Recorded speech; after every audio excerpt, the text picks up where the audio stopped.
5, heat number 4 has a classic matchup. Two surfers that have been on tour for a long time and have taken big wins, and they've got big reputations when it comes to big power moves in the main break. Jeremy Flores and Jordy Smith on the draw. This was a matchup we've been waiting to see at main break for a couple of years now.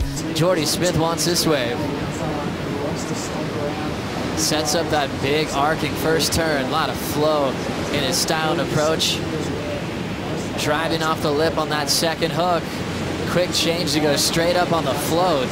Responding to that end section.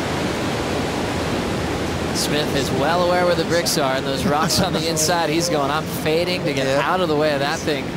You know, with the bump and lump on the face of the wave, it's not going to affect him as much as, say, Jeremy. Being able just to hook into these turns and then finish off nicely. So Jordy knows exactly what he's got to do against Jeremy. Apply the pressure straight away. Love to translate the breakdown from Ricardo to his son Felipe after a big win. Felipe off to the quarterfinals. Jeremy fighting for a spot in the final series through a couple of big moves. Handling the chop well, flowing down the line, and he'll attack the finish. Not an easy wave to ride, and he cleaned that one up. Big hook now from Jordy Smith on the next wave, and a big layback hack under the lip. Rooftop float again for the South African, and he's out of there. Let's have a look at the first wave of the set. So Jeremy using his priority. You can see how bumpy it is. Driving off the bottom. I love this turn from Jeremy. Showed a lot of commitment, and then to finish off nicely. So that was a tricky wave to ride from Jeremy Flores. And then behind him, look at Jordy's wave. A little bigger, a little cleaner, and he just absolutely ate this one up. Big wrapping turn. Watch this turn here from Jordy. Hook right into it. Thanks for coming, and then straight up into the float maneuver. I'm seeing that go maybe 9+. I mean, that was some serious turns from Jordy Smith right here. Look how far back the foot is on the board as he just hooks into it. And it was kind of safe as well. I mean, Jordy could have really unleashed the beast on that one, but now Flores needs a 9.34 to take the lead as we check out the numbers. Yeah, that's going to sting, you know, because Jeremy had priority. He was controlling the lineup, and wave selection let him down. Jeremy is well and truly capable of dropping big scores, as we saw yesterday, 9.6. This is Jordy's wave, big swooping turn. Right here, just manhandling this wave through the inside, up and over the top. So 3 solid turns for Jordy Smith.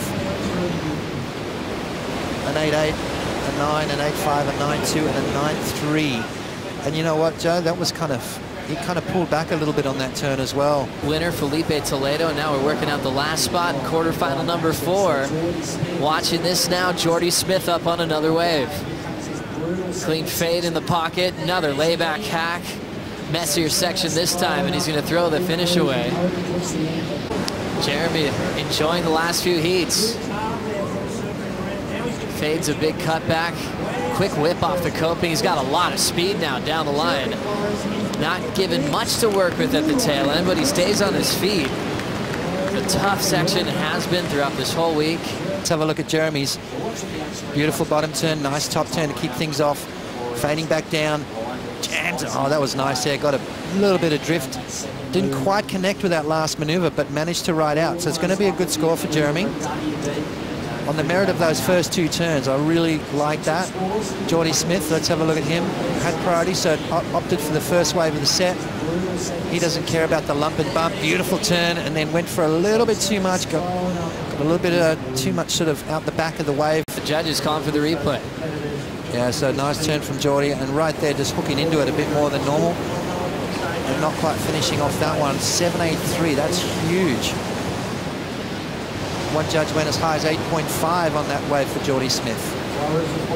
Jeremy Flores, nice opening turn. As he draws off the bottom, snaps it off the top, and then didn't quite connect, but did finish off on his feet. So his wave comes in underneath Jordy's.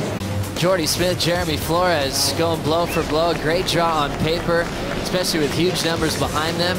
This was an important heat for Jordy just to get the rhythm back after an awkward round 4 matchup. He went right at his step with the wave. 6s to 9s and 7s, and he's been holding the lead ever since. Yeah, he's looking tough to beat, picking the right waves. Look at the face of the waves that he's got, nice and clean, no bumps on them, and I think that's been the difference. It's allowed him to unleash. Jeremy, though, not to be outdone, is surfing incredibly well. A 7.33 and a 6.33 Beautiful surfing from Jeremy. Jeremy looks like he's going to try and find something now. Answer back, little wave on his own off the bottom. Just kind of flipping out there literally on the end of that wave. But I don't know, maybe Pops could break it down for me a little bit because I don't have the land angle of what the difference is. I think the difference really is Jordy's surfing a lot bigger strider. He's picking those nice clean-faced waves. So he's allowed to, you know, he's just allowed to come off the bottom a lot harder and really unleash those big turns. Jeremy's surfing well.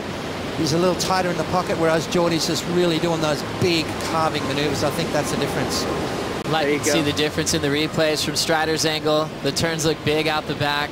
Then that finish, Strider, for your point of view, Jeremy got the floater on the inside. Well, unfortunately for Jeremy, time's running out here. That's right, there's the horn. Always good to get the insight from Strider in the water. He wanted to get more insight on the finish from land. And Jordy Smith able to get a spot into the quarterfinals to take on Kolohe Andino as this one continues. Flores looks solid, had a couple sevens to his name, but ends up getting knocked out here in round 5 with now the final 8 set for both divisions.